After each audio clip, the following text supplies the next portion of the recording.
think we have everybody. 1, 2, 3, 4, 5. Yeah.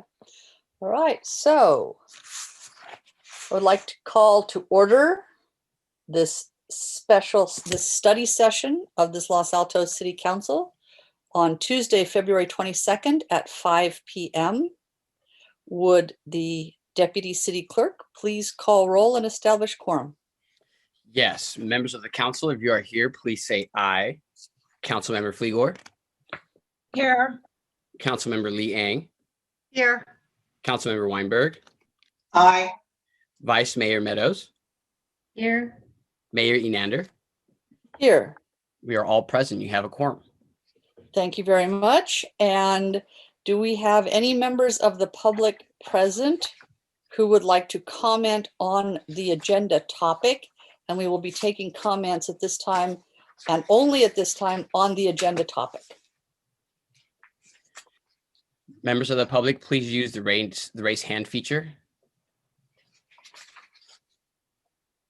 Mayor, I see one person with their hand raised. Go ahead. Let's give whoever wants to speak 3 minutes, please. Sure. I am unmuting Terry. Terry, can you hear us? Hi, it's Terry Couture. Can you hear me? Yes. I'm speaking as a citizen of Los Altos and not a Public Arts Commission member. In regards to the recommendation for staff to prepare public facilities bond in the form of a property tax, I strongly urge the council to use instead the sales tax as only 50% plus 1 is needed for voter approval, as opposed to the other, which requires 2/3. Additionally, a sales tax will broaden the reach of the contributors, including renters who live in Los Altos, visitors outside of Los Altos, professionals who work in Los Altos and spend money here while living elsewhere. Why is not the polling and surveys done already? That should have been conducted to understand the citizens of Los Altos's desire for increased property taxes. Many of the seniors in Los Altos have scrimped and saved for many years to finally buy a house in Los Altos after living elsewhere. They do not have the means for an increase, especially with the inflation numbers we are seeing and the uncertain future. A sales tax will lift the burden to all of us, not just property owners. Thank you very much for your consideration.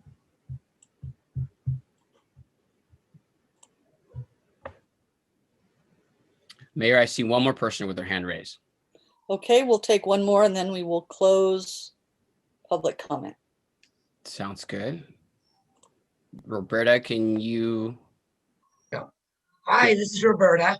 And I just want to say, I had no idea what Terry Couture was going to say, but I want to say ditto to her. There is a concern that I have that,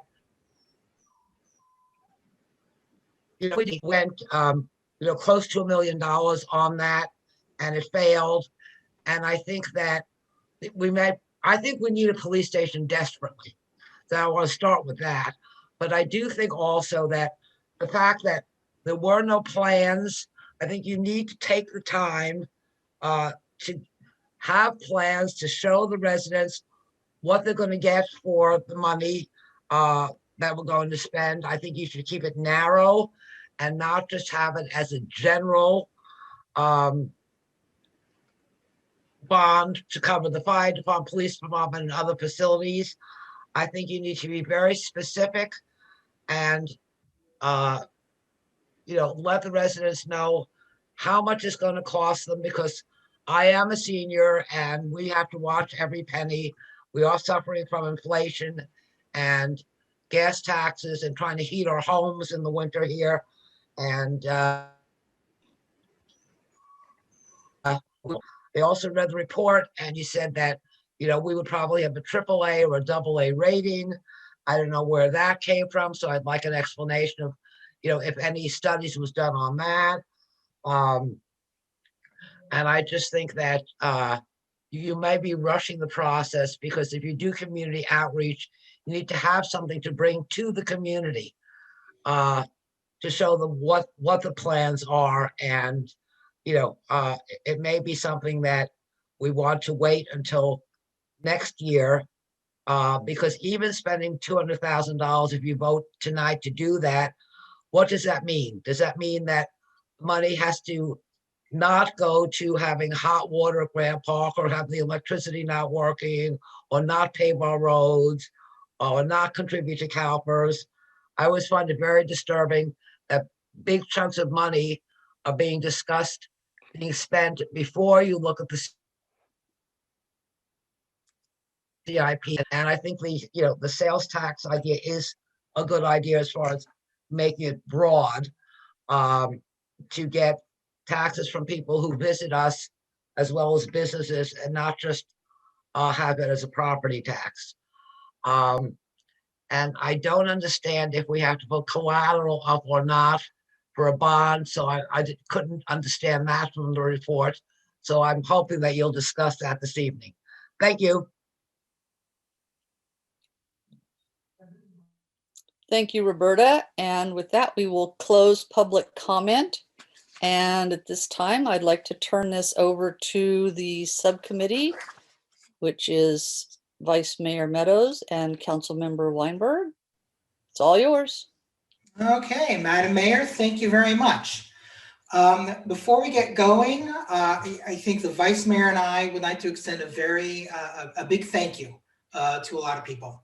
First to you, Madam Mayor, for your commitment to allowing us to get this matter onto a study session, and as necessary, putting it on our agendas. I also want to issue, Sally and I want to issue a thank you to City Manager England and City Attorney Jolie, who has spent an awful lot of time with us. Director Furtado has also spent a lot of time with us. Really a tremendous amount of time has been given, and a lot of information has been disseminated and analyzed and discussed. And we would not even be at this point without the help of a lot of people. So again, thank you very much. What the subcommittee is asking from the City Council is a commitment to move forward with a ballot measure for a general obligation bond in order a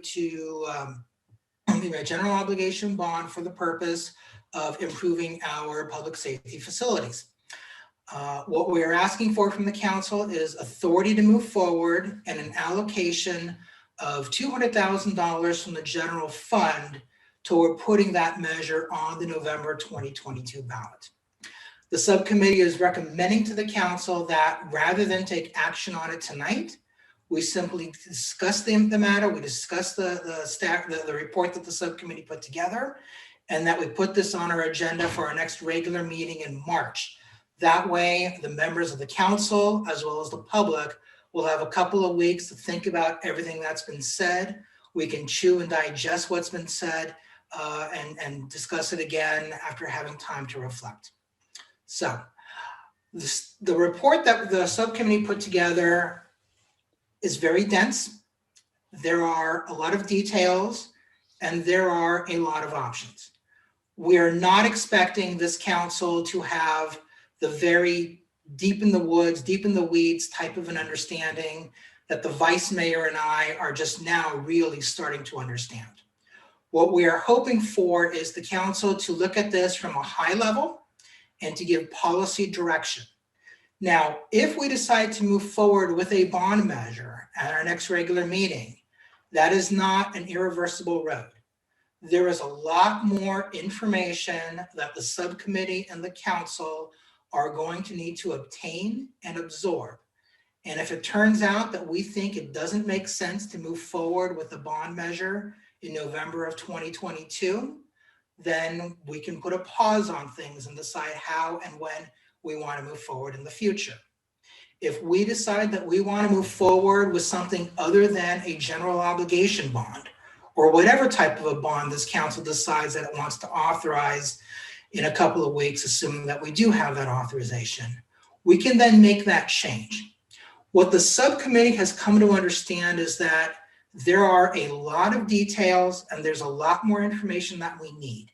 And in order to get those details, in order to obtain that information, we're at the point where we need to bring experts on board. There simply is not enough expertise among the subcommittee and among staff to really be able to direct us where we should go. Now, the report that we put together identified several consultants that the city will need to hire. There are the investment bankers, of course, who are the ones who would ultimately issue the bonds, assuming a bond measure was passed. A financial advisor is someone who would advocate on behalf of the city. They're the ones who are going to work with the investment bankers who are, they're working with us, but they're not our advocate. The financial advisor would be our advocate.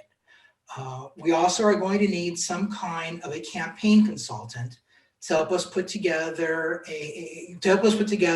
the right type of message and really understand what it is the public wants and what it is the public would support. We understand that the campaign manager would be in the best position to retain a pollster and to poll the residents of Los Altos to really get an understanding of what it is the residents feel we need and what it is the residents would support in terms of a bond measure.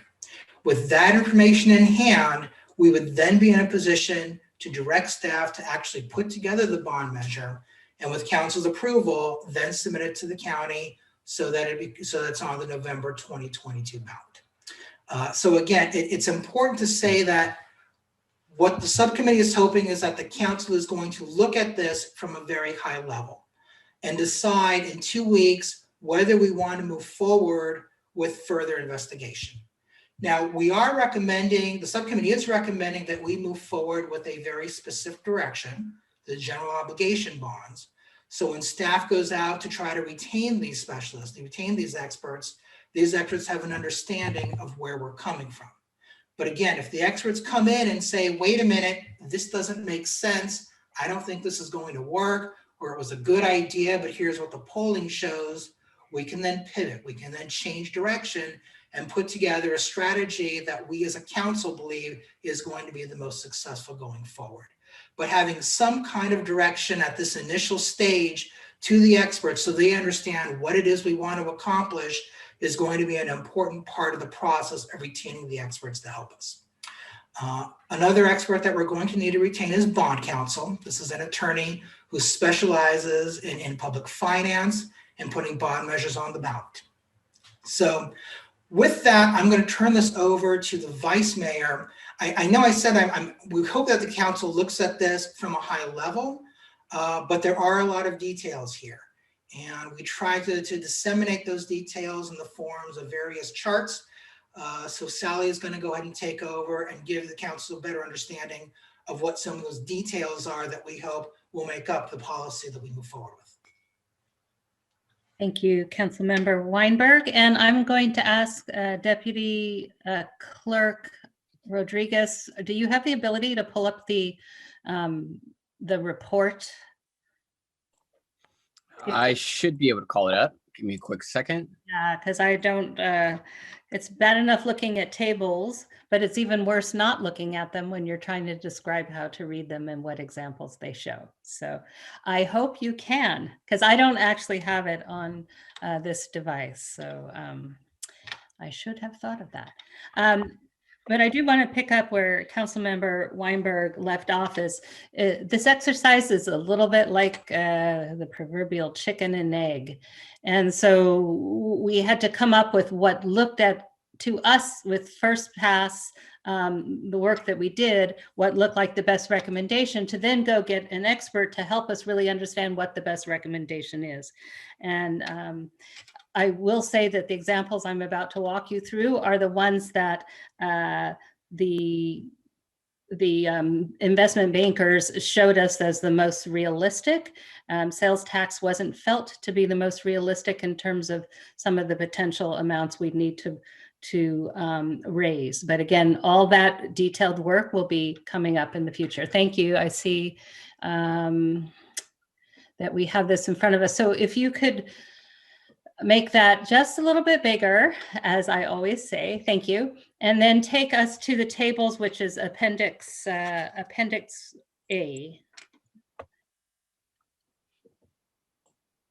Am I close? No, not really. It's closer, since it's Appendix A, it's closer to, it's still further. It's still further. It's there you go. Okay. So I'm going to focus on these as examples just to help the public understand, and all of us understand. It helps me every time I go through it, actually, to understand what we're trying to do and the magnitude of what we might want to do. So there's actually two boxes here, Angel. I don't know if you could get them both sort of. Yeah, there we go. Perfect. Okay, thank you. And so these are different scenarios. And I want to walk you through what these scenarios shows us. There's two boxes, but they're really trying to get at the same thing. One is current market conditions with no real growth rate built in. And the bottom table is current market conditions with, say, a 1% growth rate over the time period when we might be issuing a bond. And the way you would look at this table is along the top, you see something called project funds. And that's really the amount that we, as a council, after we go through all the work, would decide that we need to raise for the project that we want to do. And so you can see in both these tables, it talks about a $25 million project, a $50 million, or a $100 million project. All these are hypothetical. We're not advocating any of them necessarily. I'm just trying to help illustrate the exercise we're going to be trying to go through. On the left column in both those tables, it talks about terms, and that's talking about the terms of the bond. So for example, if you look at the bottom table, you see we have a circle around 2.97 million. And what that example shows us is that if we're trying to raise $50 million for a project, and we're anticipating a 1% growth rate over the next year, perhaps due to inflation or whatever, and we looked at a 30-year term on a bond, then for that $50 million over 30 years, we'd need to raise annually 2.97 million, let's call it 3 million, for the purposes of serving that bond, paying back that bond that we're going to borrow. Looking at that same table, if you looked at a $25 million bond at a 20-year term, you can see it shows 1.85 million. So that shows us that our revenue stream to pay back the bond over 20 years for a $25 million project is 1.85 million annually. So, so this is how the investment bankers will look at this. This is how we're all going to look at it when we bring this level of detail to you. We're not doing that tonight. We're just getting you used to the thinking. And then Deputy Clerk, if you could roll down to the next page. Keep in mind that example I showed you of the $2.97 million annually. You can see it here again. $2.97 million over 30 years allows us to pay back a $50 million bond in a 1% inflationary period, or 1% growth period, I should say. And so, Angel, yeah, there's three different scenarios we're going to talk about now. So it's okay if that 2.97 million disappears. Thanks. That's perfect. Oh, perfect. Perfect, Angel.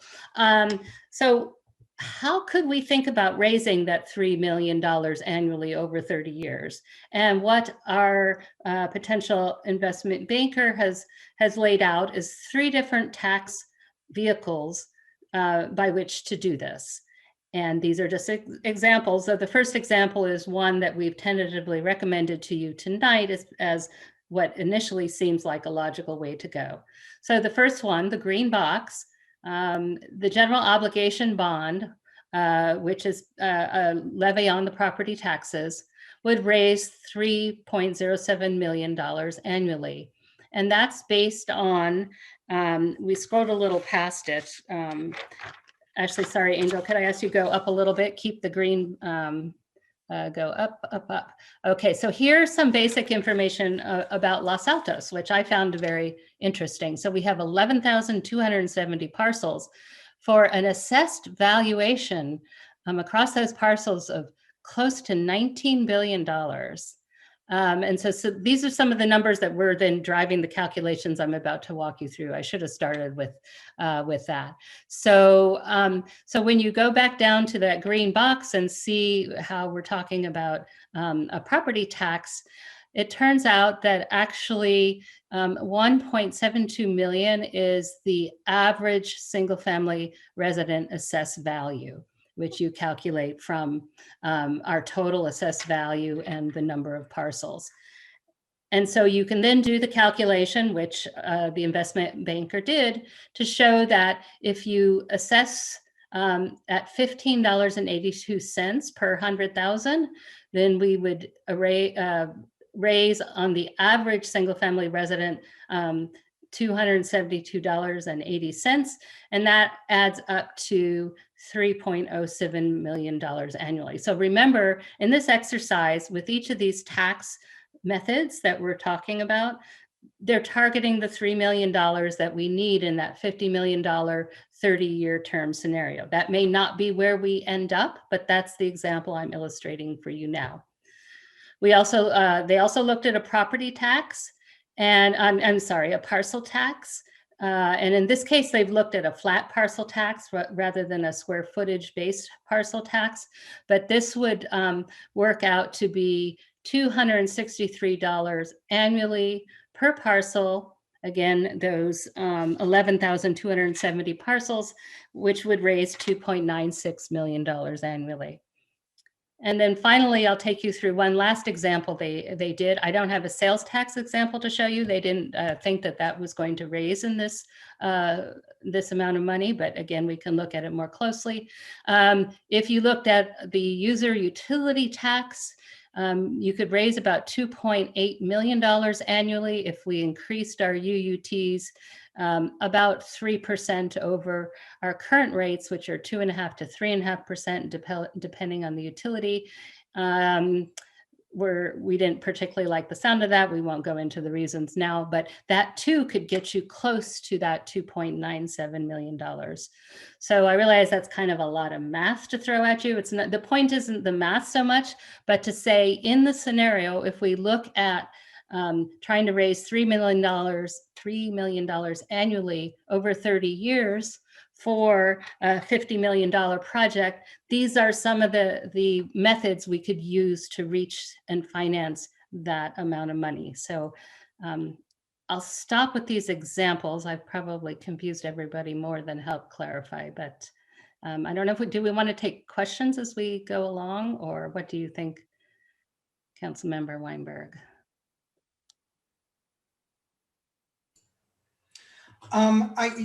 I think it makes sense just to open up to questions at this point. Let's see where the council wants to go with it. Can I ask my first question would be, do you have other parts of presentation that you want to do? Well, it may not hurt. It may be helpful to go through it from the beginning, I think, or do. I mean, everyone's had a chance to read it. We didn't create slides. We're just working off of the report. So I don't know what would everyone find most helpful. Well, is there any other core information you want to review before we start talking? I don't think there's any core information that we want to go into. I mean, there may be some strategy and broader procedural concepts that we can get into, which I think will be a natural part of the conversation. It might be helpful to go to that big table, which is probably on the page 7, Deputy Clerk, because that does show 5 other revenue sources that could be used. That one is where sales tax shows up. And Jonathan, I don't know if you want to speak to that or. Sure. So these are the 5 taxes that Stifel thought could potentially raise enough money for us to move forward to raise enough revenue to move forward with a new police station and other improvements that we want to make to our public facilities. Now, let's back up a second and understand that the premise that the subcommittee is working from is that we absolutely need a new police facility. And the council can choose to move forward with a new police facility or raise money to rehabilitate the one we have, or we could simply ignore it, in which case things are just going to get worse and worse and we'll be following the city's pattern of kind of maintaining to failure. We may be very close to that point with the police station right now. So assuming that the council wants to move forward with replacing or seriously rehabilitating the police station, we're going to have to come up with a source of money to do that. And there are three ways that we can raise money. One is the city can issue a bond, and in which case we would use the bond to, it's the municipal equivalent of taking out a loan, and the city would pay interest on those bonds. The second option that the city has is to just go directly to a commercial lender. Now, the advantage of going to a commercial lender is that the council can elect to do that on its own. We don't need the approval of the voters. But a commercial lender is going to charge us more than we would pay on a bond. So a bond measure is going to cost the city less money in the long run. The other advantage to a bond is that we're putting this matter before the voters. We're not simply making a unilateral action that is going to encumber the city's financial means for the next 30 or 40 years, 50 years, maybe more. By going to the voters, we're saying, hey, we need money for this reason, and we want you to approve us. We want you to approve the process of raising money through this type of a tax, whether it's a new tax or an increase in another tax. The third option we have is to introduce some kind of austerity to the city. The city can decide we're going to find the revenues that we have, we're going to find the money out of the revenues that we currently have. And in order to do that, we're going to have to cut an awful lot of services that the city is already providing. The subcommittee certainly believes that issuing a bond is the best of those three options. And that's why we're at this point. Now, the investment banker that we spoke with, Stifel, suggested that a property tax, a special tax, a sales tax, a parcel tax, or a utility user tax are the 5 candidates that would probably raise enough money to at least be able to build a replacement police facility. But taxes are not all created equal. So the utility user tax, like the vice mayor said, there were a number of reasons that it didn't look appealing to us. One of it is that utility user taxes seem to be in decline. People are finding other ways of maintaining their communications, they're cutting the cord. We saw that as, among other problems, we saw that as kind of a diminishing return. A property tax, on the other hand, is something that is more likely to increase in value over time. As properties turn over and they're sold and the assessed value increases, so is the level of property taxes that we're going to raise. That was appealing to us. We don't believe that a sales tax is going to be able to generate enough revenue to really support a police facility, or let alone the other things that we want to be able to use the money for. And look, let's face it, Los Altos has a lot of needs. If we don't raise enough money to accomplish our goals, we're going to be right back where we are here today. And we don't want to have to come back in 5 years or 10 years and say, look, the sales tax was great, we're raising a lot of money, but it's not enough to support everything that we had hoped to accomplish. Now what do we do? Another advantage of the property tax is that I'm going to do a different one if that's a problem. Stop whining. I'm on a call. Another advantage of the property tax is that we have a little bit of flexibility in who the property. So you don't interrupt my meeting. We can have a carve out that allows some kind of an exception for people of modest means. That makes it a little bit more equitable. I guess finally, one of the things that the subcommittee considered is when it comes to property taxes, and I don't have numbers for you, but when it comes to property taxes, the ones that have been most successful have usually been the ones that are supporting a public safety facility.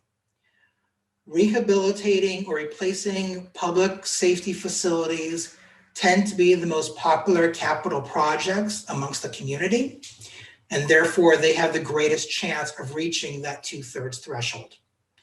There may be something else that the council in the future or a future council wants to raise money for. And it may not be as popular as a new police station or replacing the roofs on fire departments. In which case it would be nice to have the possibility of a 50% plus one tax kind of in the council's back pocket. Thank you very much, council member. I'm going to make a trial run at something here. It seems to me that at the high level, which is what you're asking for, there are some critical questions that you're asking us to answer. The first one, and I'm glad you laid out those three options of bond, loan, or austerity, is should we try to identify a new revenue source? And you've given a number of options, but should we try to identify a new revenue source, or do we want to pursue a posterity approach? So that's one, seems to me, pretty clear binary question of a sort. The second is, what should it cover? Are we trying to cover one building? Are we trying to cover more than that? If so, what's the more than that? And again, I think this can be not just binary, but this is iterative in terms of what would certain things cost. And therefore, if we throw that one in the kitty, then into the list of projects to be considered to be covered by this new source, if we're going to pursue a new source, you know, how big is that? And do we still think we can swallow that number? So I'm going to call that one scope. The third one is the period. Do we want, you know, what period would we be looking at? That's getting down a little bit into details on the financing of whether we're wanting to look at a 20-year, a 30-year, a 40-year. Although I think that a sales tax may or may not have a period. It doesn't always have to have a period with it, I don't believe. I think, and I'm not sure about the others. And then fourth would be kind of which tax do we think fits best with those above three questions, and kind of what timing, and can we do this within the timing we're talking about? And then last, and I got this from part of what's in here and part of what I know from other sources, would be if we were going to go forward, and this is kind of a down the road, we might not want to broach this one tonight, is would we want to have an advisory measure if we were doing a parcel or property tax that was not tied to a specific project? Would we still want to have potentially an advisory measure on how the funds would be spent? So I think in trying to distill the very, as you said, a very complex report, those seem like the key questions. Have I missed anything? You've actually done a great job of capturing the variables, which highlights the complexity, because each of those variables can move, you know, amongst themselves, if you want to put it that way. So it's very complex. Councilmember. Okay. Yeah, I agree with everything that the vice mayor just said, with one small caveat, which is that we can go down this line of analysis and try to answer each of these individual questions, but the component we're still missing is true high-level practical expertise that will be able to tell us this is what will work and this is what won't work. This is what you do need. This is a trap.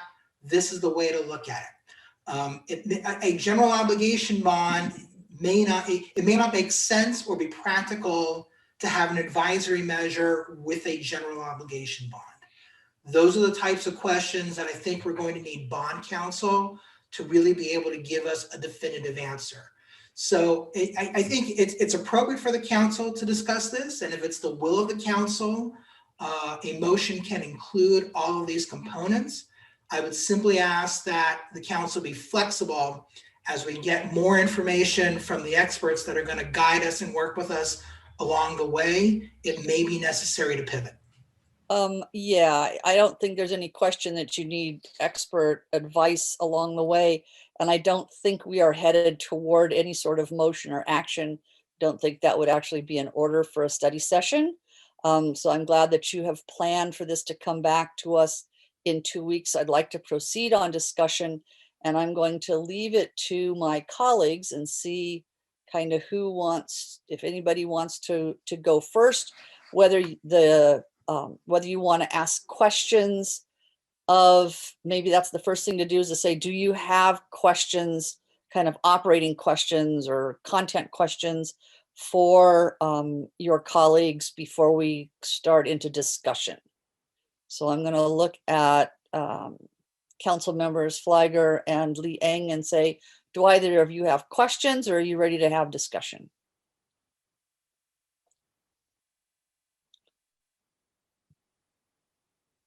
Councilmember Lee Eng, I see your hand up, so please go ahead.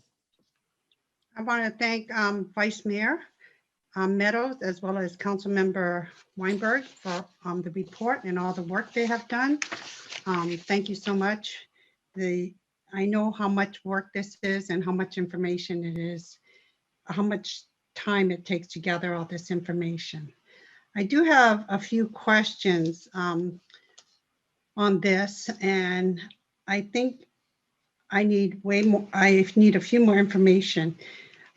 You asked for 200,000, but later on in the report, you were stating that it might cost 200,000 to 300,000.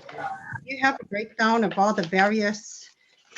You have it listed on page 1 on who we needed, and you did a short description on what their roles were. But do you know the cost of each one of those consultants or counsel? Specifically, no, we don't have those costs. That $200,000 to $300,000 figure was given to us by both the investment banker and the city manager, who has worked on bond measures in other municipalities. So we're taking that as the general universe in which we're working. Given all the expert advice that needs to go into this and all the experts that need to be retained, it would be shocking to me if we could get this done for less than $200,000. So the $200,000 initial outlay is something we expect to cover a lot, hopefully the majority of the costs moving forward. But I would expect that at some point the city staff will be coming back saying, we need more, we're going to need more money in order to bring this thing to the voters in November. And I think that it would be appropriate if the city manager, I guess, would agree to advise the council as to what the costs are incurred as we're moving forward. And then that said, to clarify that, I have a question in regard to that, to the city manager. I was, in your experiences as well, working on ballot measures, and is this something that we really need a poster, or is this something that you feel that our staff can do surveys or gather information as to what direction the public would be interested in? Councilmember Liang, I think we would want. I'm sorry, I couldn't hear you. Are you able to hear me now? You're still a little faint. If you've got a volume control you can turn up, I think that'd be helpful. I'm at 100%. So this may not, if this isn't coming through, let me call in, then I can answer that. No, you're better now. Thank you. Oh, perfect. Okay. I'll leave my screen off. Maybe that helped. Councilmember Liang, I do think engaging a pollster would be a very important step to help lead to success of any ballot measure that council put on. Okay, thank you for that clarification. My other questions are, so why are lease revenue bonds needed for the sales tax or parcel tax measure? Can you help me understand that? I think it's also something that the public had inquired about earlier.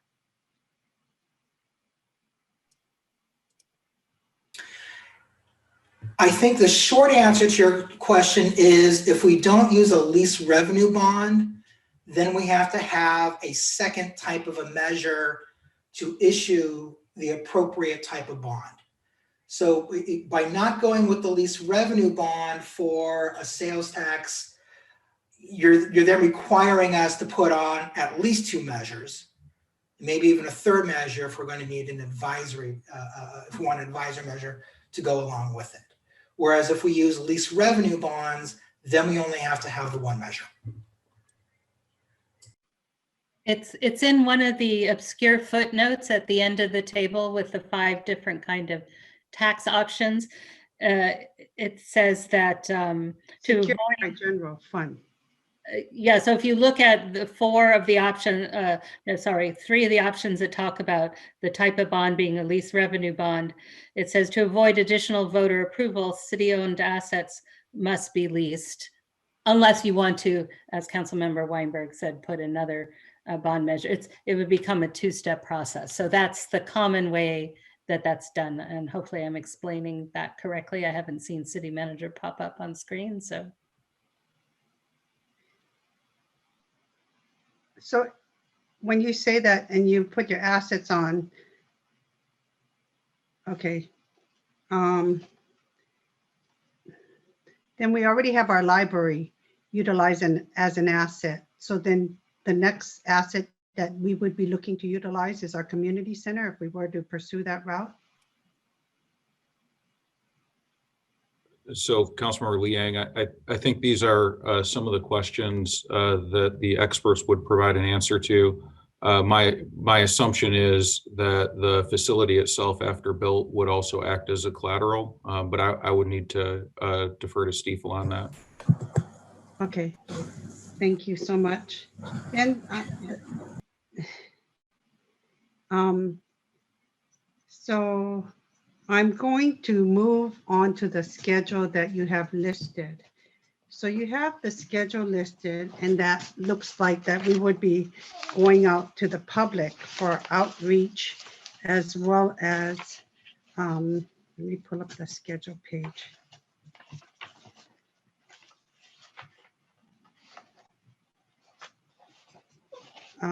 Outreach and community engagement in April.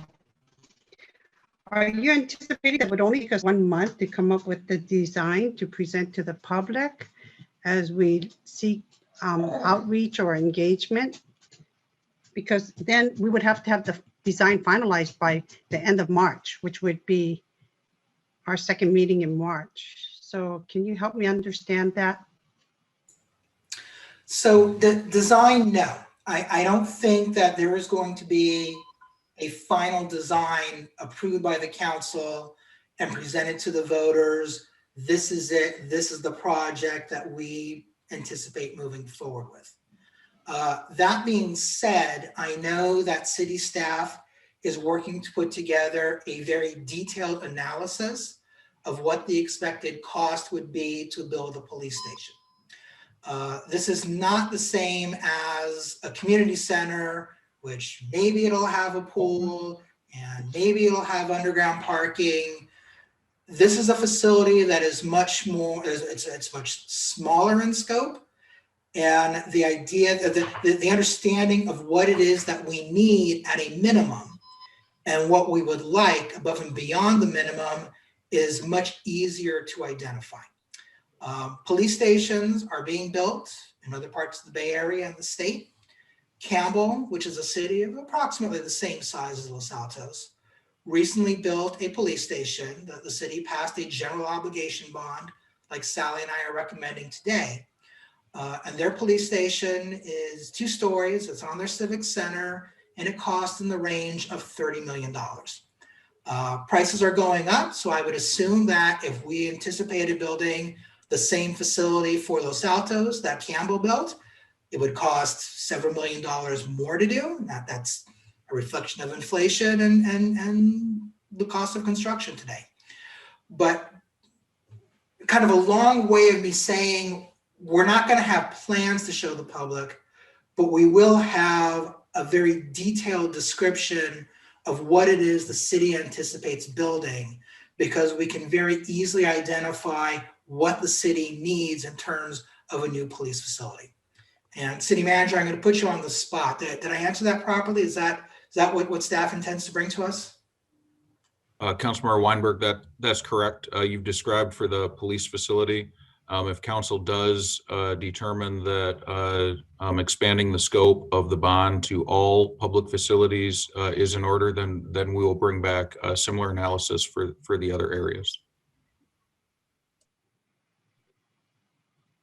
So when you are planning to do public outreach and public engagement, I'm not quite sure what exactly we are hoping to gather.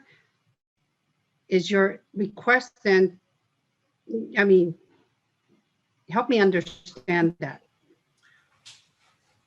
I'll take a stab at that if you want, Councilmember Weinberg. And again, City Manager, feel free to jump in. So this would help us understand, to some extent, the scope that we may have narrowed it down more so by the time we get to that, but the messaging for the language of the bond measure. So we all probably remember getting phone calls as past bond measures have been put on in the city, and they would ask us, or like the school boards do, which message is most compelling for you? What's most important to you to consider in supporting a bond? And so that's really the type of research, and maybe City Manager England would like to add on to that. You've got it correct, Vice Mayor. The polling and the outreach would be determine what residents will and will not support, what they find compelling. Will also, to what Councilmember Weinberg said earlier, help determine the types of taxes, property versus parcel, that they may prefer. So I think the outreach and the feedback is an opportunity to really gauge what it is the residents will find value in. Okay. My next question is, so has the public safety groups, any outreach been conducted with the public safety groups and their input taken? My recollection is that Chief Galea sat in on our first meeting with staff. I think it would make sense once the bond measure passes and we're at the point where we're going to start developing the details of the new facility. At that point, I think we're going to want not just the chief's input, but the association's input as well. And isn't it also true that the chief, or potentially Captain Kraus, since I see she's on the line tonight, or others are involved with staff working to make sure we understand the elements of the station that would need to be included? So that's my understanding, but again, City Manager England can correct. That's correct, Vice Mayor Meadows. Staff has been involved with the architect to do a space review, a needs analysis, items like that. Again, before we would do a more formal outreach to public safety support groups or the community in general, we'd really need to know the scope that council was looking at. Again, if it's police only, that's one road. If it's a public facility, that's another road where we would have to engage a greater number of stakeholders. Okay. A couple more questions is, it was asked tonight about our bond rating. How do we know what rating our bonds are? And what is it based on? So if the subcommittee is okay, I'd like to let John Kim answer that question. Good evening, council members. My name is John Kim. I'm a managing director here at Stiefel in the Los Angeles office. And it's a great question with respect to bond credit ratings. There are a couple of rating agencies in the country that rate the vast majority of municipalities when they go to issue a bond. Both Standard & Poor's and Moody's come to mind. They typically look at the size of the community, per capita income, the overall management of the community, as well as the diversity of your revenue base, as well as the amount of debt you currently hold. We at Stiefel have done a lot of ratings in California for many, many years and have predictive models that we've used based on the criteria that are publicly listed by both Standard & Poor's and Moody's. And based on our review of your financials and other operating data, we would estimate that your current rating would be in the AA category, potentially AAA category for any general obligation bond debt and even general fund-backed lease revenue bond debt that you would issue. So that analysis is something that we had performed in providing that feedback. Thank you so much. So that means you might have provided the data on the last page regarding ballot measure results. So when you talked about the parcel tax measures, that only 4 of the 7 measures were not approved, were they all school parcel tax measures, or were any of those parcel taxes that were studied done for public safety or other services?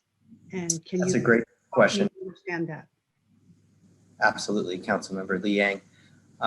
When we looked at this information, we drew information from Michael Coleman, who is the fiscal advisor to the League of California Cities.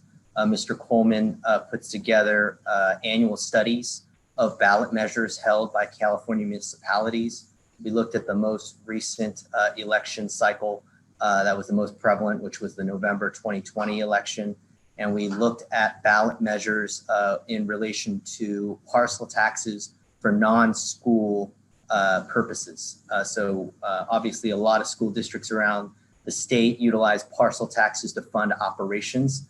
And that's the most prevalent use of parcel taxes, but there are also cities and counties and special districts that also use parcel taxes as a way to raise additional tax revenue for operations. The vast majority of those non-school parcel tax ballot measures have been for public safety purposes, either police, fire, or EMT services, some of which have been for operational costs, that is to pay for salaries and other costs of employment versus capital, but some have also been for capital, whether it be for equipment, fire trucks, police cars, and the like.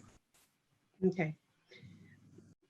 Thank you so much. I think, let me double check to make sure I got all my questions.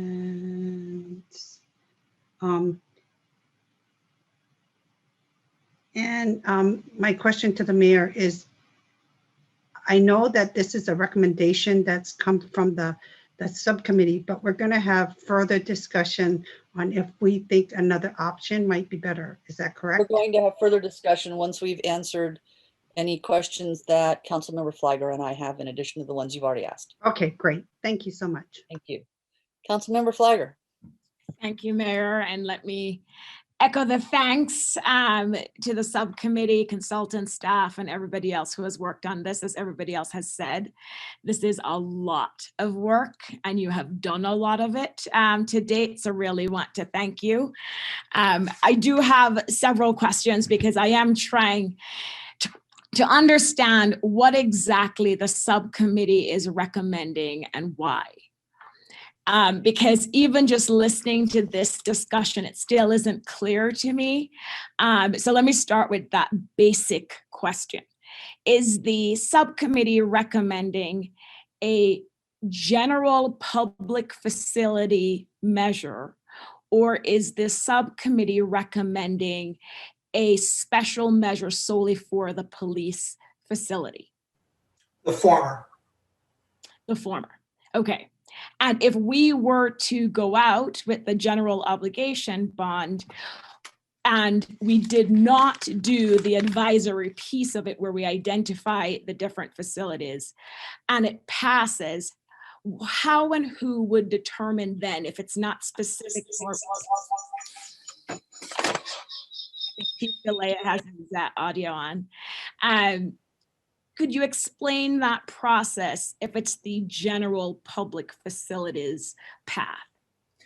So my understanding is that a general obligation bond is going to specify the range of projects in which the money can be used. And looking at it, I think from a higher level, putting together the bond measure, the measure itself, and the text that goes in front of the voters on the ballot and in the voter pamphlet, there is a science to it, and there is a checklist of what must go in as a matter of law. But there is also a component of art. This is as much an art as it is a science. And I see that I'm confusing the mayor, but the benefit of a political consultant working with bond counsel is that the political consultant will help us to identify what it is the voters expect to get out of a tax increase and how it should be presented to the voters. So there's going to be a lot of time and effort that goes into crafting what goes onto the ballot measure, specifically what goes onto the actual ballot. And the political consultant and the bond counsel are going to look, they're going to combine a number of considerations here, right? They're going to look at what it is the city, the council is hoping to accomplish with this tax, what it is the residents are willing to support an increased tax to get, and what it is that an attorney for someone who doesn't like a new tax might put in a complaint to say, hey, you guys didn't follow the proper procedure for what it is you're trying to do. So those are three very important considerations. And that's why I say that this is an art as much as it is a science. And how we craft the message that is being put in front of the electorate is really going to determine the scope of what it is that we're going to be able to do with the funds. No, I agree. And that's down the road. I'm just really trying to understand where we are today. So along the same lines of this being a proposed general public facility measure, we've spent time and in the report as well talking about a possible design for a police station, but it's not a special police facility measure. So I'm trying to understand here again, as part of the communication to the community where it's a public facility measure, and knowing what we went through with the EOC design, which took many meetings, I'm curious if part of the community engagement and presenting potential designs and elements of a potential facility, if that would also include other public facilities, or would we solely present a design for the police station?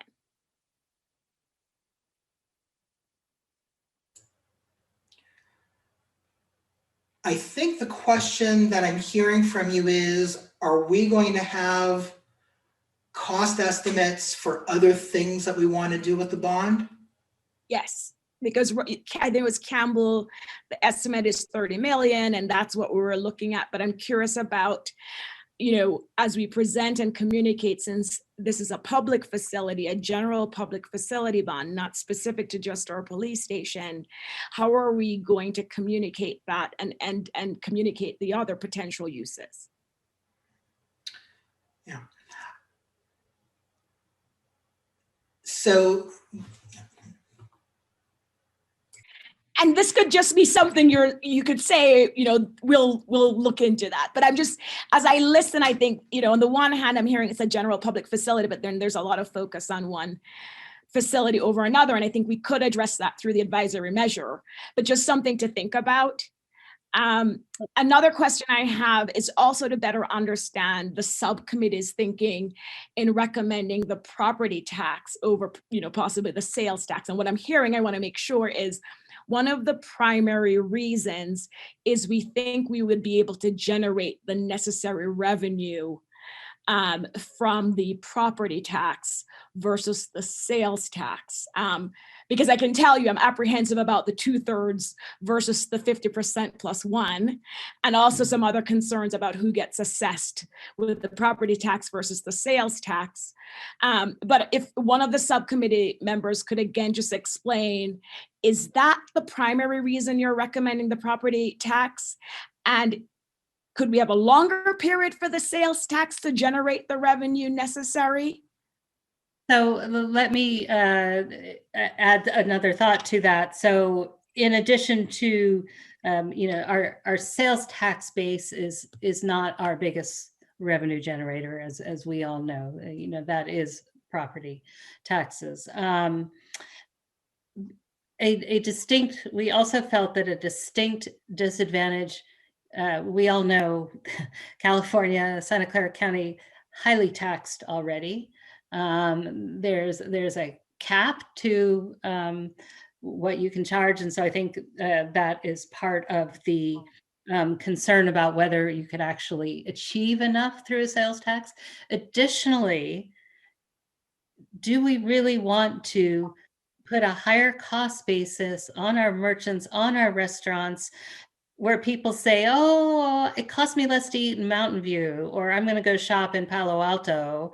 It's just really does not seem like the right time to disincent people from spending money in our 7 shopping districts. I mean, to me, that was really an important point. But, again, I do think, that tonight, again, there's so many variables. It's been really hard to get our hands around all of it. Maybe one way to think about all of this is, do we want you to stop tonight, subcommittee? And if we don't want you to stop, then what do we need? What questions do we need answered? Rather than, yes, we want you to do this, focusing on, yes, if we want you to move ahead, these are the questions we need answered, because we are flexible on all the recommendations we've made because we need more expert input, and everyone's asking really great questions, and we ask them of ourselves too. So I went a little bit afield from your sales tax question, but I saw real disadvantages, both public perception wise, whether it had a term or didn't have a term, and also for burdening our commercial and retail. It does not seem like good timing for that. No, thanks, Vice Mayor. And I know the mayor said we'll have a wrap-up discussion on where we go from here, because I do think maybe one of the things we could do is tweak the recommendation where, you come back to us, baby, we say march on, but we need more information before we make a definitive decision. So with regards to the property tax, and I think Councilmember Weinberg touched on this earlier, where you can have carve-outs, for example, for residents with modest means. What part of the process would we make that call on? We don't want to assess all properties. We want to carve out for seniors, residents with modest means. Where does that come in as part of the process if we wanted to consider that?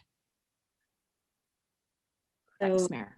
I'll take a first stab at that. So in all those tables that I walked everyone through, when we get closer to the point where we firmed up some of the variables and we want to start doing the exact calculations, that's where they do some of the financial modeling, I think, to come up with recommendations. I should also mention that we do think parcel tax deserves some further exploration, possibly, because it has some advantages compared to property tax, though again, you see it on your property tax bill, but it's a slightly different mechanism. But so anyway, I'll open that up to Councilmember Weinberg. He probably has more to add to that question. Thank you. I think the Vice Mayor gave a good answer. The only thing that I would add to it is, it strikes me that it would make sense to come to that decision, that vision early, so that when we're going out to our experts, we're going to the experts with an understanding of what it is the council expects in terms of the most important parts of what this tax is going to do. So if we want to include a carve out for people of modest means, certainly there has to be financial modeling to determine at what level we start to erode our ability to generate enough funds to accomplish our goals. But it's important that the experts know, I think, as soon as possible, what it is that we want to present to the voters, as opposed to having them put a package together and then we're just trying to kind of round off the corners a little bit and we come up with something that really is going to affect the amount of money that's going to be raised or how it's going to be raised or when it's going to be raised. So I think that specific carve out for people of modest means, I think that's something that we should decide early on rather than later. And then just a couple more questions, Mayor, on the project fund amount. And I know, again, going back to, I think Campbell, where it was around 30 million for their basic police facility. Does the subcommittee or experts have an idea of what that project fund, recommended project fund amount would be, knowing what we're trying to accomplish here?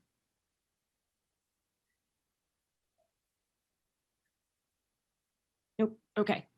And then on the revenue source, I know Councilmember Weinberg touched on 3 potential sources, but I'm curious whether or not the subcommittee also considered, and everybody's looking at it. I don't know if it has $30 million for Los Altos, but for example, the infrastructure bill, the federal infrastructure bill, or other funding sources to subsidize or fully fund this project.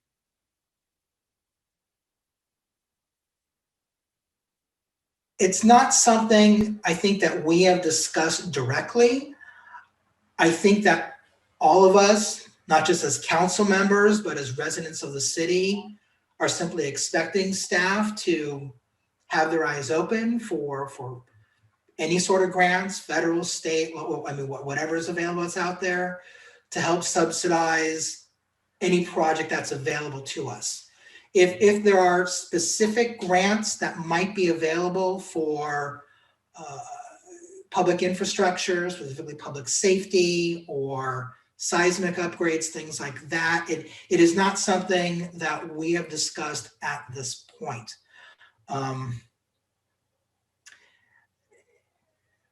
This may be a little bit of a tangent, but the subcommittee does see something of an urgency here. If we're going to go with a general obligation bond, we're looking at doing it in November of 22 or 24. And there are 2 important considerations to think about if we're debating whether to move forward now or later. The first is interest rates are rising. And it is almost assured that the longer we take to commit to some source of revenue to move forward with what we know needs to happen, the more money it's going to cost the city in terms of interest. The second important consideration is our public facilities are not in good shape. Our police officers don't have air conditioning. Our 911 servers are on pallets in a basement because the basement floods. Seismic upgrades, ADA upgrades are needed to other facilities. I mean, there is an urgency here. And the longer we wait, the more likely that the city courts catastrophe. Now, that is not to say that the subcommittee wants to move ahead with reckless abandon. Quite the contrary. What we want is a general understanding of whether this council is committed to getting the information we need to really determine whether or not it makes sense to put some kind of a measure on the ballot in 2022, because we've kind of hit the limit of what we're able to learn and disseminate. Thanks, Councilmember Weinberg. And my last question for now, just on the polling piece, Los Altos unfortunately does not have a good history with passing bond measures. And so I'm trying to reconcile the polling piece with the timeline and also expending the at a minimum of 200,000. You know, I would appreciate hearing, you know, what the thinking is there, because my inclination would be, let's do the polling as soon as possible before expending other funds if the polling is going to tell us not now. And so one of subcommittee members could just explain, where does the polling fit in to the timeline? And then also the, you know, consultants, investment banker, bond counsel, all these other things and how they fit into the bigger picture. I'd really appreciate it. And that's my last question for now.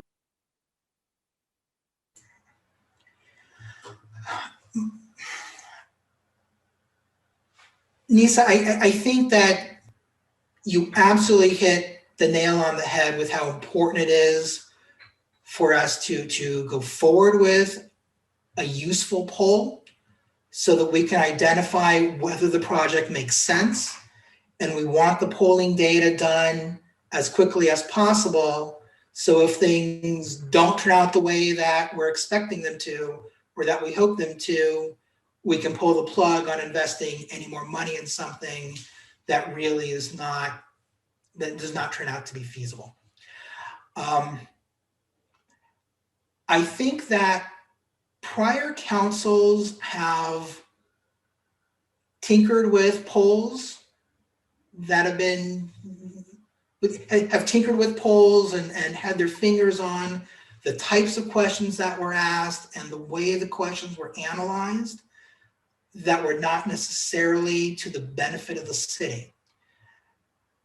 It's my hope, and I'll let Sally, you know, speak for herself, but it's my hope that if we're going to spend the money to hire the professionals to give us honest, objective advice, we're going to give them the space that they need to do their jobs. So once a political consultant is hired, I think that it makes the most sense to let that consultant work with a pollster that they know and design the poll for what they know the council wants to accomplish and administer that poll as quickly as possible, as opposed to the council insisting on having control over that poll and giving us the opportunity to turn it into something different. I don't think that that is going to be in the best interest of the city. I think that that is a road that prior councils have gone down that has not worked out well. That being said, I just don't know that it's practical to say, okay, we're going to hire the political consultant and let them do the polling before we engage in any other piece of the puzzle. I just think that there's other experts that are going to have to be engaged to help the political consultant understand what is the universe of tools and options that are before the city, that are before the council, and getting that information to the consultant so they understand what the pollster should be looking for. I will say that when it comes to the investment banker does not cost the city anything upfront. The investment banker is only going to take a fee when the bond measure passes, and then that fee is I believe, a percentage. Councilmember Lee Eng, did you have a follow-up question? I do have a couple follow-up questions, if you don't mind. Yeah, can you move them along quickly, please? Okay, Mr. Kim, thank you so much again for answering questions earlier. So your organization, exactly what does it do and how many other perhaps parcel tax or sales tax measures have you been involved with? I missed that in the report and I didn't see it. So I might have had an oversight on that. Help me understand. Absolutely. So as investment bankers, when municipalities or school districts or college districts ask us to work on a ballot measure, we assist with city staff and the rest of the community in developing an overall strategic plan, as well as a public information plan to put together the wants and desires of the community as it relates to funding a project or services in that community. So all of the things that Vice Mayor Meadows and Councilmember Weinberg spoke to with respect to defining the project, defining the scope, how much it's going to cost, what is the mechanism of collection, working with the attorneys and legal experts to determine what is allowable under state laws and other considerations for putting that tax measure together are some of the things that we do as we help a community put together the framework for raising the revenue. And then once that's done, obviously getting public input, whether it be from the registered voters or the property owners, whatever the mechanism is for collection of the tax, we would work with the pollster as well as the campaign consultant to help solicit that feedback and analyze what that feedback is telling the city and the community.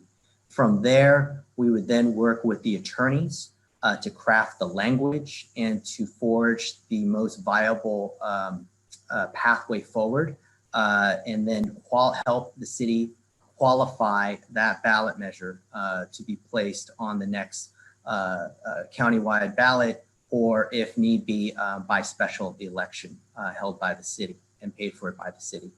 The last thing that we would do is during the course of the whole process, of course, public information is critical, and we would help craft political information, public information that would be available for the project, what the collection method is. That is all to help educate the community and the constituents on what the purpose of the ballot measure is, what it's going to fund, and so forth. We would also make ourselves available during public meetings, community meetings, to be another expert to help answer technical questions with respect to that ballot measure. So all of that happens to qualify the ballot measure, to define its scope, and then the voters speak to whether or not that ballot measure will be passed.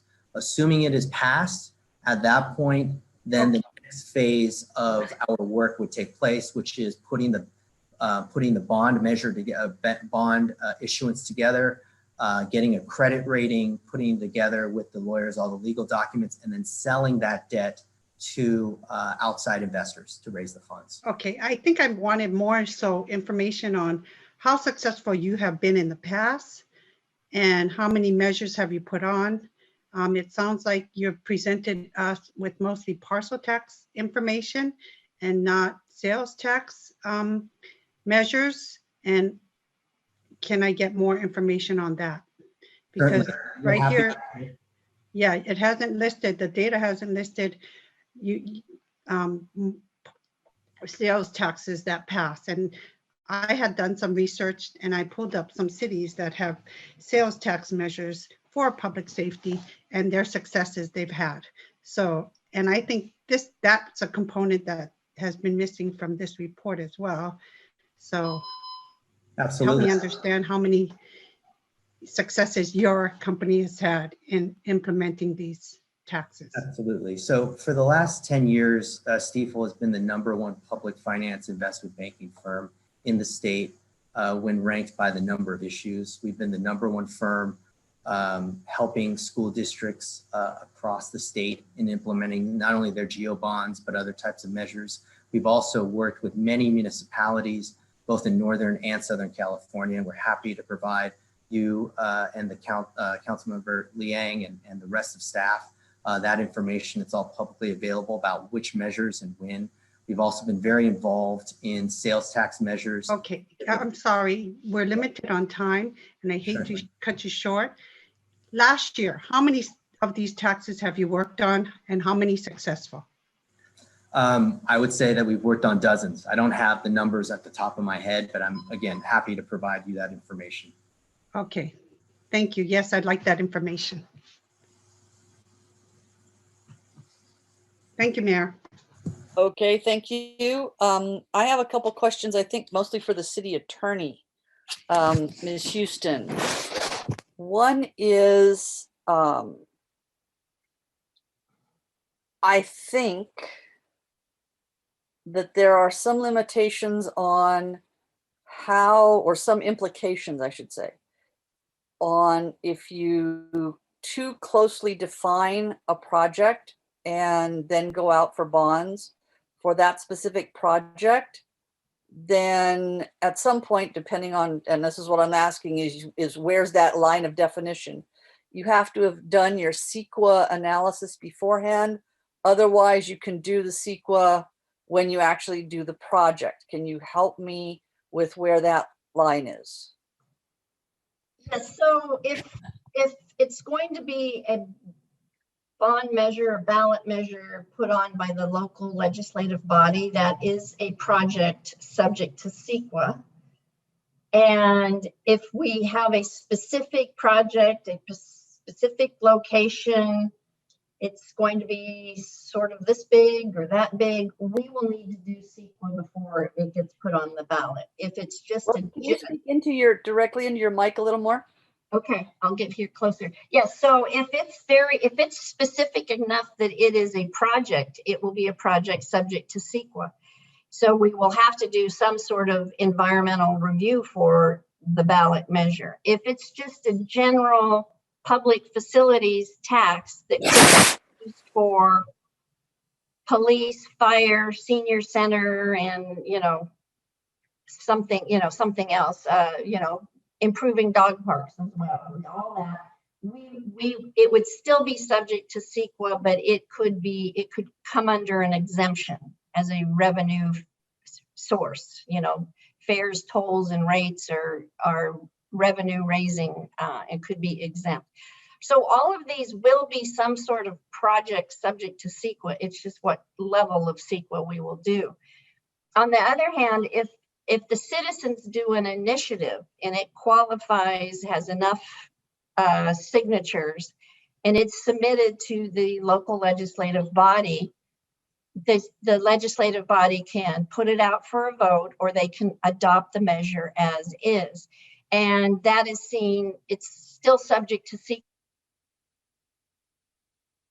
project. So how close we get to defining it then that will trigger the CEQA review. Okay, because that obviously has something to do with both how we might want to define something and also the timing. So there's a trade-off there. And then my other question, just to clarify, and I'm going way back to Measure A, which was a while ago. But do I remember correctly that although as Mr. Kim has been explaining, they could put messaging together to explain messaging and so on, were there to be a bond measure brought or any sort of tax measure brought forward, we couldn't actually run a campaign for it, that there has to be, or there can be another entity, not us, but perhaps by a group of interested citizens that would do the yes on, if you will. So can you either confirm or clarify that for me, please? Yes. So if we're going to sponsor a ballot measure, what usually happens is the city council puts the language, we get it on to the ballot, send it off to the registrar. Usually what happens after that is citizen groups called Friends of Measure A, Friends of the Library, Friends of, this ballot measure. They can go out and educate and also spend money in the education. But the city council and city staff cannot use city funds to help promote or help advocate for or against the measure. We can use city funds for education. And so there's always that fine line with what is education and what kind of funds are going to be used for education. And so I could go on and on, but I think you've helped me there. And then my last question, which is back to the subcommittee is, what is the deadline date for us if we were to submit a measure for the 2022 ballot, November 22 ballot? Isn't the last time to put a ballot measure on, I think that August 8th or 10th, something like that? August 12th, I think. Oh, it's 12. August 12th, the last regular meeting we have before then is in June, I believe. That's what the subcommittee put on the calendar on the report. I don't know if we're able to schedule a special meeting, if we simply need additional time to consider some factors, or if this has to, any decision we make would have to be done at a regular meeting. If it has to be done at a regular meeting, we have to have our final direction in by the end of June.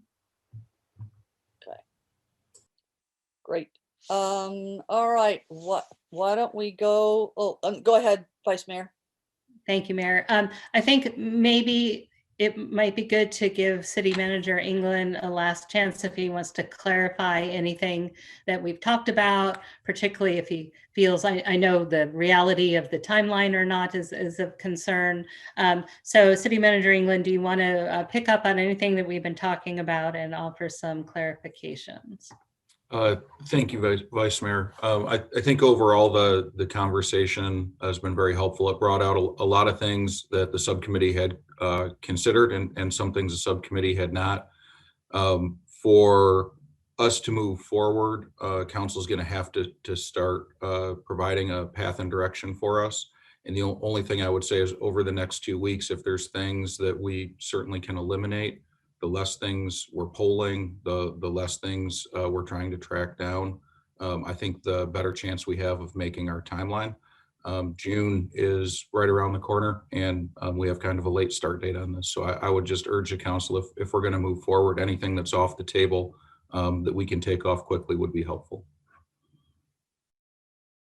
And okay, so do either members of the subcommittee want to say anything further on your opinions about things? If not, I will go to council members Flagger and Liang for their comments on where they want to go.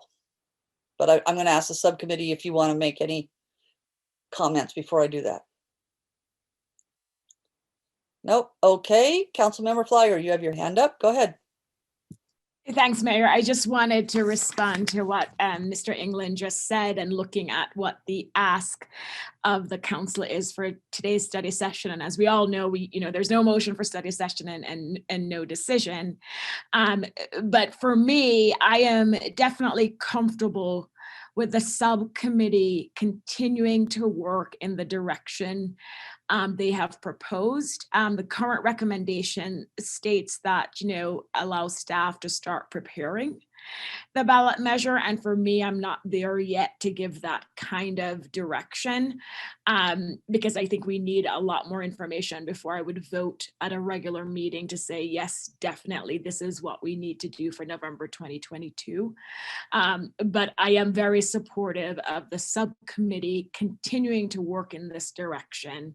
And if that's what they will bring back to us in March at our next regular meeting, asking us just again to give them the green light to continue on, that's something I would be open to. But I'm definitely not at the point today, based on what I've heard, because I do think there's still a lot of outstanding questions and options to be considered to say, definitely move forward, start preparing the ballot measure for November 2022. Can you comment if there are any specific critical pieces of information that you think you would need in 2 weeks? No, because I think so the polling is very important to me, and I know it's important to residents as well. And I know that's not something that they could get done. So as they look at the timeline and knowing the importance of this polling piece, I would want that to be put on the front end so that we can start getting that data. So hiring the political consultant and the polling firm and start working on that as soon as possible. Because in order for me me down the road, whether it's May or June, to actually say, yes, go forward. This polling piece is very important to me. And I also think the subcommittee needs to fine tune what tax measure they're really seeking in their communication, because again, reading the staff report and even at the beginning of this discussion, it wasn't clear to me if it was a specific tax or a general tax, and also why they were recommending the property tax over, a sales tax, or even the parcel tax was clear, but so there are a lot of things I think they need to fine tune as a committee, but nothing that I see as a showstopper or prohibitive in having them continue to move forward. Okay, Councilmember Liang. Thank you. I am concerned that we're not moving forward. We're not giving clearer direction. I'm concerned that just saying moving forward is not good enough, because it's everything. I think it's too broad. I think we need to clean it up. If we're saying public service facilities is what our target is, I think we need to say public service facilities important. I do not support a broad general public facility bond at this time. I really feel that understanding and studying all the different cities and their attempts to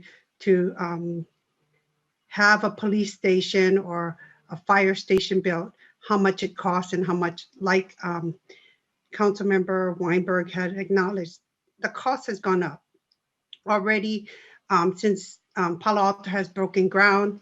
There's 87 million has already gone up. So I just think that after, it'll go up much more too with all the change orders and as they continue to do construction. I think as acknowledged, there is an urgency. Yes, rising interest rates and our facilities is not in good shape, but we need to move forward. I am all for definitely doing a new police station. And I think it's important to include the fire department. So calling it public safety is the direction I think we should go. I believe actions taken by some council members last year has caused people to have anti-police sentiments. These anti-police sentiments were unwarranted, but they exist in our community and will hurt the chances of a bond being passed if it's just for a police department. If it is rushed and not properly structured, we will continue to not be successful as well. We have a lot that we are focusing on in the next few months, such as our housing element, and I think that will also be limiting our attention. I believe we should be clear on what direction we want to go. I personally feel that the sales tax measure would be more successful. I think it's the direction that we can move forward on and move forward within this year. And we can have more support for such a measure. It's an option to use for operations and our public safety CIP. It gives us some revenue and time to do a thorough job on larger amounts needed. If we feel that we are not getting enough funds from the sales tax increase, we can continue to study on whether we want to move forward on property tax, parcel tax, or UUT. What happens is it would also lessen the amount that we would be burdening our residents with. And it gives time for us to educate the public why such a bond measure would be our next step if needed. So I think that a sales tax can be done, and we could have them look at whether a 0.5% sales tax would be a good way to start. And it would allow us as well to have time to seek advice for our finance Commission, who are financial experts, if we want to pursue another bond option in the future. I just feel that with the limited time, we want to move forward. We want to be successful, and that would be the better way to go. Thank you, Mayor. Thank you. So I'm in agreement that the subcommittee should go forward.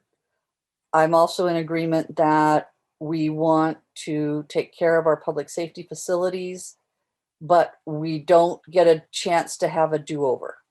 I think all of us were around this city during the Measure A, which was unfortunately, and I'm going to take, I don't know to what Councilmember Weinberg was referring earlier when he talked about prior councils, putting their fingers on the scale or whatever. What I remember about Measure A is that the polling showed it wouldn't be successful and the council went forward anyway. So I think that, we don't want to be in that kind of a position. And therefore, we really need to be sure that we take the time to get this right. In the next couple of weeks, what I would like to see coming back is a much more detailed timeline of what has to happen when. I am frankly terrified that we cannot get this done in time without compromising the work we're doing on the housing element. And I think that would be catastrophic. We cannot let the housing element slip and not meet the critical dates for the housing element. We simply can't do that, no matter what. To me, that is job one. If we fail on that, we have collectively failed as a council, no matter what we would do in this regard.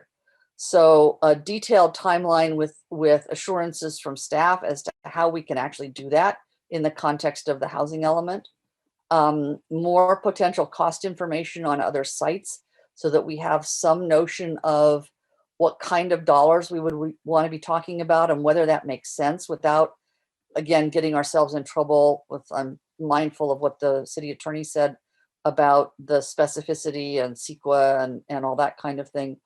I'm a little bit intrigued by what I think I'm hearing from Councilmember Lee Eng, and that is the possibility of going for a sales tax for 2022, and then potentially the time to go for a bond in 2024. Is that what you were?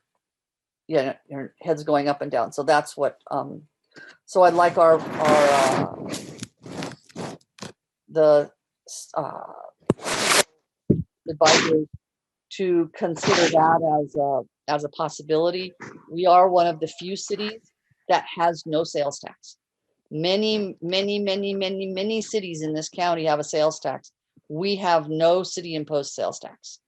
And while I did rough calculations earlier today, and I understand the idea that no, it can't get us to the facility help that we need, given the time frame that would be involved in designing and doing a new police station, then I think there is the possibility that it would accumulate the funds for design and prep for a building that might then actually give us the time to do a CEQA and improve the likelihood of getting a successful bond. Because I think one of the things we have to test in the polling is the specificity that our public will require before they will vote for something, because that was what shot us collectively as a city with Measure A. We took the approach, give us the money and then we'll figure out what,